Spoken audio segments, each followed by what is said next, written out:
Hi, ഇത് ഞങ്ങൾ താമസിക്കുന്ന വീട്ടിലെ ചിക്കുപ്പഴമാണ്. അറിയാലോ നിങ്ങൾക്ക് ചിക്കുപ്പഴം ഇമ്മണി ഉണ്ടായി നിൽക്കുന്നുണ്ട്. ഞാൻ ഇപ്പോൾ ഇവിടെ താമസിക്കാൻ വന്നിട്ട് 2 മാസമായി. ഈ 2 മാസമായിട്ട് ഈ വലിപ്പേ കാണുന്നുള്ളൂ. പക്ഷെ ഞാൻ ഇതിന് 2 പൊട്ടിച്ച് വെച്ച് നോക്കിയിട്ടോ, പഴുത്ത്. അറിയാലോ നമുക്ക് അതിൻ്റെ രസം. വലിയൊരു പറമ്പാണിത്. അത് കഴിഞ്ഞിട്ട് ദേ ഇവിടെ കൂവളുണ്ട്. എനിക്കറിയില്ലായിരുന്നു. ഇവിടെ പുല്ല് ചെത്താൻ വന്ന ചേട്ടനാണ് പറഞ്ഞത് കൂവളൊക്കെ ഉണ്ട് കേട്ടോ ഇവിടെയെന്ന്. നമ്മൾ ശിവക്ഷേത്രത്തിലൊക്കെ അല്ലേ കണ്ടിട്ടേ ഉള്ളൂ. അപ്പം അതുകൊണ്ട് അതിൻ്റേതായ ഒരു വൃത്തിയും വെടുപ്പും വേണമെന്നും പറഞ്ഞേ. ഇത് വീടിൻ്റെ ഒരു ഭാഗമാണ്. പിന്നെ ഇത് കൊപ്പക്കായ കണ്ട, ആകെ ഒരു കൊപ്പക്കായേ ഉള്ളൂ.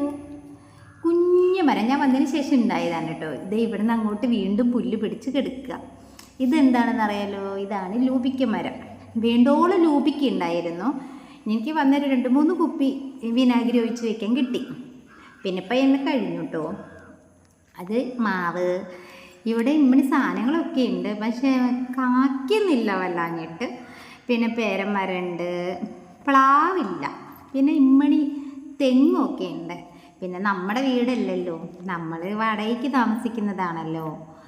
എന്നാലും അത്യാവശ്യ കാര്യങ്ങളുണ്ട്. പിന്നെ വലിയൊരു പറമ്പ്.